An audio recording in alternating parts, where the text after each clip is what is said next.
Bismillahirrahmanirrahim. Assalamu alaikum.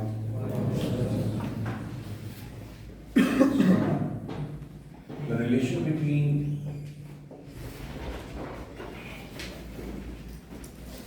torque and change in angular momentum.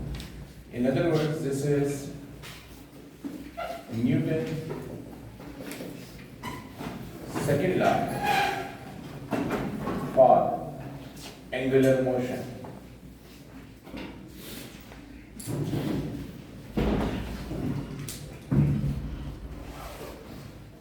So if you remember this whole relation between linear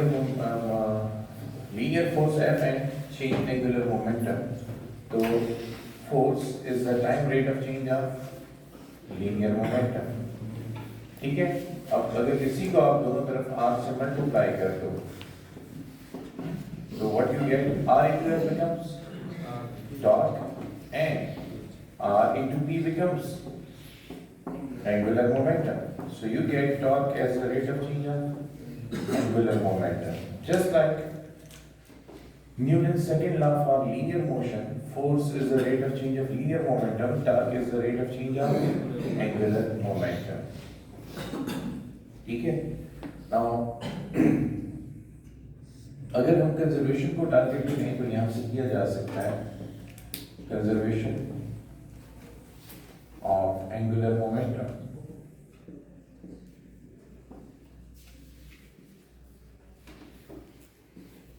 तो वही statement होगी जो आप लोगों ने लीनियर मोमेंटम में देखी.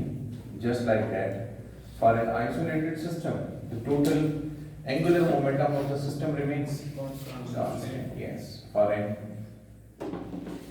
isolated system, the angular momentum of the system remains constant. Yeah, initial angular momentum is equal to final angular momentum. And how do we do it? See, अगर आपके पास define किया जाए Newton second law for angular motion, तो according to Newton's second law, torque is the rate of change of angular momentum. Or if we say this is your equation 1, so for isolated systems, we know that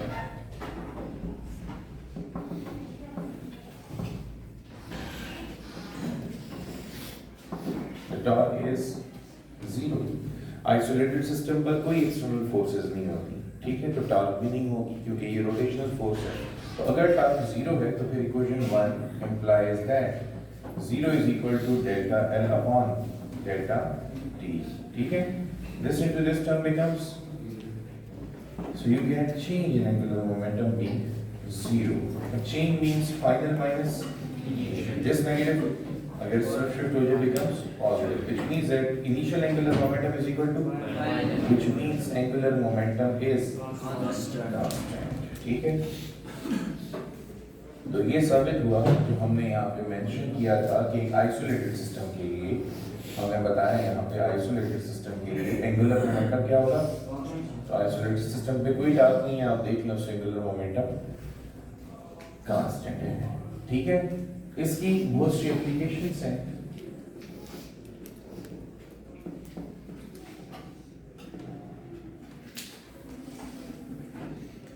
तो उन applications में for example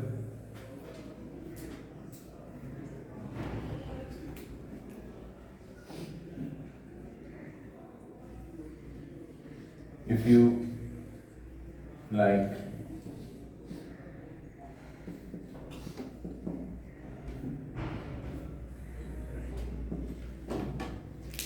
आपने कभी ऐसा किया होगा कि आपने अपनी फिंगर के गिर्द किसी स्टोन को किसी थ्रेड के साथ ट्राई करके, किसी ऑब्जेक्ट को थ्रेड के साथ ट्राई करके अपनी फिंगर के गिर्द रैप होने दिया होगा. तो जैसे जैसे थ्रेड की लेंथ कम होती जाती है, स्पीड ज़्यादा होती जाती है, आपकी वो फिंगर से इर्द गिर्द और टाइट होता जाता है क्योंकि उसकी एंगुलर वेलोसिटी बहुत ज़्यादा थी, तो वो बहुत ज़्यादा इनर्शिया रखता था, तो बहुत टाइट बंद होता है, वो रैप करता है इसके इर्द गिर्द.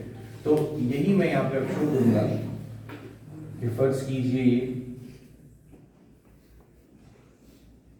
ये एक ऑब्जेक्ट है जो आपकी फिंगर के गिर्द रैप हो रहा है इस पाथ में, और इसका मास m कांस्टेंट है, इसका r कम हो रहा है और इसका ओमेगा ज्यादा होना चाहिए। अब क्यों ज्यादा होना चाहिए? Because of conservation of angular momentum L is equal to constant. अगर L कांस्टेंट रखना है तो फिर ये product L is equal to, if you remember, I omega. Linear momentum is the product of mass and velocity, angular momentum is the product of moment of mass and angular velocity. ठीक है, अगर हम इस stone को as a point mass treat करें तो mr square omega is equal to constant. अब mr square omega constant होने का क्या मतलब है कि मास तो वैसे भी इस दौड़ में शामिल नहीं हो रहा, चाहे ये ऑब्जेक्ट हाई स्पीड से मूव करे या स्लो स्पीड से, इसके मास पे फर्क नहीं पड़ने वाला, लेकिन r कम होने की वजह से ओमेगा क्या होगा? ज्यादा, ताकि angular momentum as a whole क्या रहे? कांस्टेंट रहे। ठीक है, तो this is in accordance with law of angular momentum. Secondly देखो, जैसे आपके पास एक टर्न टेबल है और इस टर्न टेबल पर आप खड़े में with your arms wide open, ठीक है, you are also carrying dumbbells in your hands।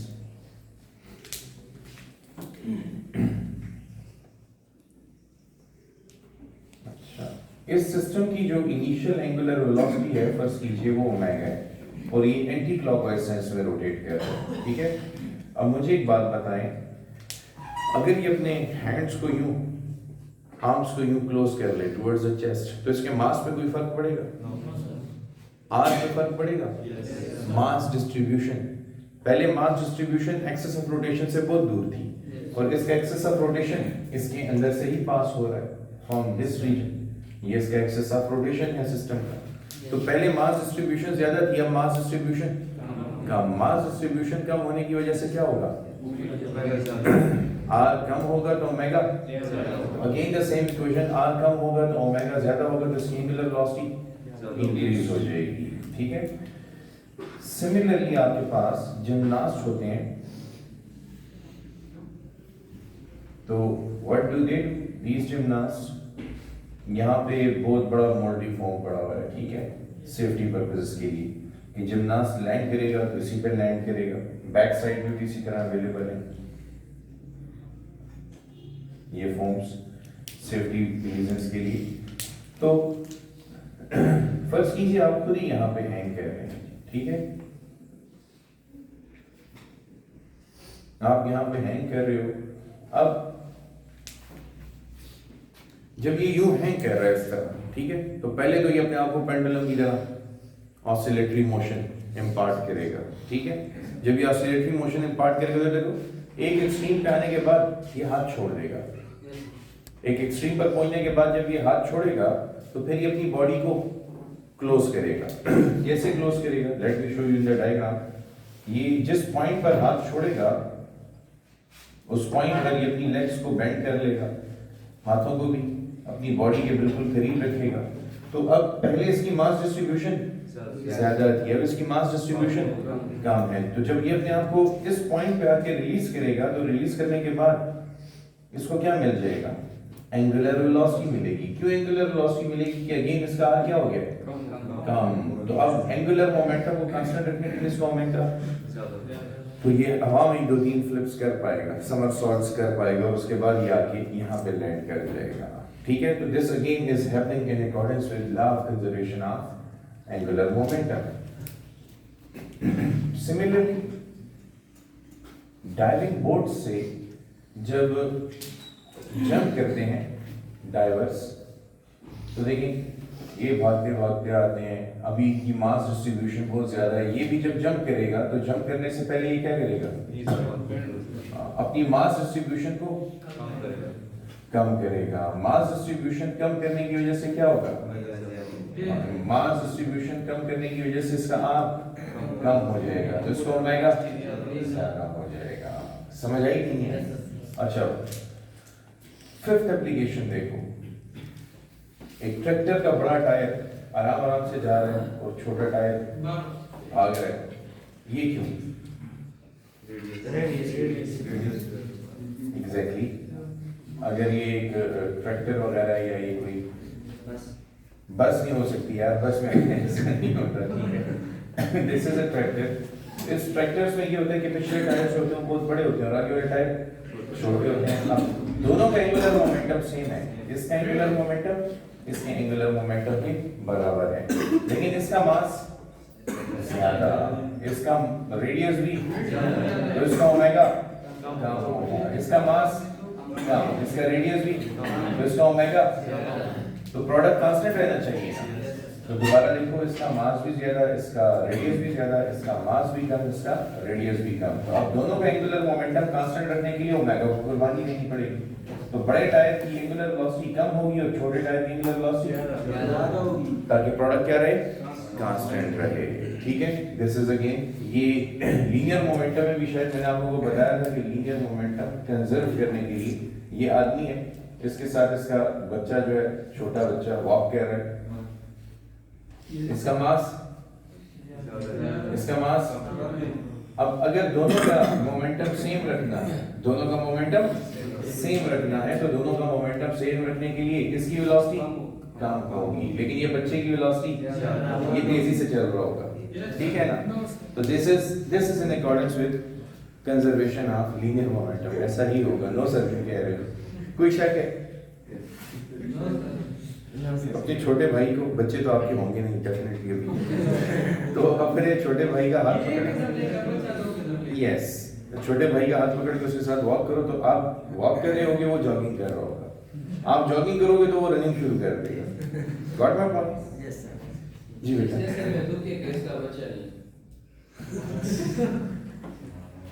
Okay, the next is,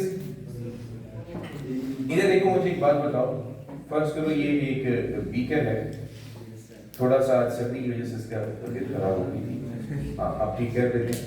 तो फर्स्ट करो कि ये बीकर भी एक रोटर पे पड़ा हुआ है, इसको हम कहते हैं रोटेटिंग कोस्टिंग सिस्टम। अच्छा, बात सिर्फ इतना माइंड में रखो कि इस डिस्क में रोटेट करने की एबिलिटी है, तो ये डिस्क कांस्टेंट एंगुलर वेलोसिटी से जब रोटेट करेगी तो ये बीकर भी कांस्टेंट एंगुलर वेलोसिटी के साथ रोटेट करेगा। मुझे बताओ कि अगर मैं इसमें पानी डाल दूं, क्योंकि इसका मास भी कांस्टेंट है, रेडियस भी कांस्टेंट है और ओमेगा भी कांस्टेंट है, तो इसके लिए mr² ओमेगा क्या रहना चाहिए, कांस्टेंट। देखो मैं जहां पे भी जा रहा हूं, हर जगह पर हर ऑब्जेक्ट को as a point mass treat कर रहा हूं, ठीक है। इसीलिए पॉइंट मास के मोमेंट ऑफ इनर्शिया का फार्मूला सिर्फ उसकी फिजिक्स एक्सप्लेन करनी है। मुझे ये बताओ, अगर मैं इस बीकर में चंद कतरे पानी डाल दूं तो क्या होगा? बीकर की स्पीड क्यों स्लो हो जाएगी? क्योंकि अब मैंने उसका मास ज्यादा कर दिया है, तो एंगुलर मोमेंटम कांस्टेंट रखने के लिए उसका ओमेगा कम हो जाएगा, ठीक है। अच्छा, अनदर वन फेवरेट है ये मेरा, एक रॉ एग होता है, कच्चा अंडा, एक पास्चराइज्ड एग होता है, बॉइल्ड एग। क्या आप एंगुलर मोमेंटम कंजर्वेशन से ये बता सकते हैं कि अगर दोनों को सेम एंगुलर वेलोसिटी के साथ स्पिन किया जाए तो इनमें से कौन सा रॉ एग होगा और कौन सा बॉइल्ड एग होगा? रॉ एग होगा जिसकी स्पीड से ज्यादा होगी, जो रॉ एग होगा वो स्पीड का फर्क आएगा। कैसे? मैंने तो कहा शुरू में स्पीड मैंने सेम दिया दोनों को, मैंने दोनों को ओमेगा सेम दिया, जब मैं दोनों को स्पिन करूंगा तो मैं इनिशियली दोनों की एंगुलर वेलोसिटी सेम दूंगा, इसकी भी एंगुलर वेलोसिटी ओमेगा, इसकी भी एंगुलर वेलोसिटी इनिशियल ओमेगा। अब रॉ एग की भी एंगुलर वेलोसिटी और पास्चराइज्ड एग की भी एंगुलर वेलोसिटी मैंने सेम दे दी। ये सेम करने के बाद मुझे ये बताएं कि इनमें से कौन सा एग रॉ एग है, कौन सा एग पास्चराइज्ड एग है। ये पास्चराइज्ड एग जो है अपनी जगह पर अपनी जगह से अपनी सर्कल से बाहर नहीं जाएगा, जो पहले रुकेगा वो नहीं, वो रॉ एग होगा। तो चेक कर लेते हैं, जो बाद में रखा वो चेक कर लेते हैं, कोई मुश्किल तो नहीं था, छिलका तोड़ के निकाल के देख लेते, ऐसे ही तकलीफ कर रहे। मास डिस्ट्रीब्यूशन जो बॉइल्ड एग होता है पास्चराइज्ड एग यार इतनी सर्दी में ऐसे क्वेश्चन आएंगे ना तो फिर बॉइल्ड एग खाने को ही दिल करेगा जब एग बॉयल होता है तो बाकी जो लिक्विड्स हैं उनको हीट अप करो तो गैस में कन्वर्ट होते हैं एग अगर उसको बॉयल करो तो क्यों डीनेचरिंग ऑफ प्रोटीन स्ट्रक्चर उसका डीनेचर होता है तो वो सॉलिड स्टेट में चला जाता है अब यहाँ पे देखो ये कॉन्ट्रैक्ट हो गया ये सॉलिड फॉर्म में है और यहाँ पर ये लिक्विड फॉर्म में liquid take the shape of the container in which it is poured जिस कंटेनर में भी डालोगे उसकी शेप ले लेगा तो it is distributed uniformly throughout अब यहाँ पे देखो तो मास डिस्ट्रीब्यूशन यानी कि आर कम हो गया है और यहाँ पे आर दोनों का मास सेम है अब मास अगर दोनों का सेम है तो जिसका आर कम होगा इधर देखो मास तो दोनों का सेम है इधर देखो जिस ओमेगा तो मैंने पहले ही सेम किया था दोनों को सेम एंगुलर वेलोसिटी है तो जिसका आर ज्यादा होगा उसका मोमेंट ऑफ इनर्शिया भी ज्यादा होगा जिसका मोमेंट ऑफ इनर्शिया ज्यादा होगा वो अपनी हालत में तब्दीली को ज्यादा अपोज करेगा तो अगर मैंने दोनों को सेम एंगुलर वेलोसिटी देके छोड़ दिया तो ज्यादा देर तक कौन अपनी एंगुलर वेलोसिटी को मेंटेन कर पाएगा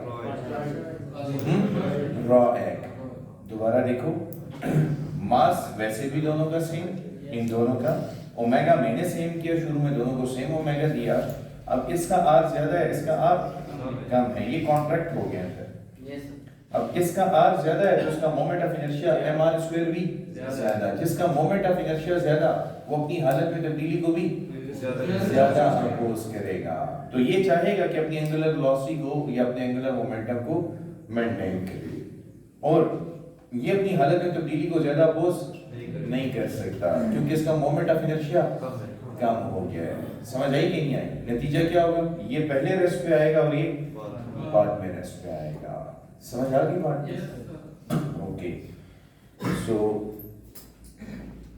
लोड कैसे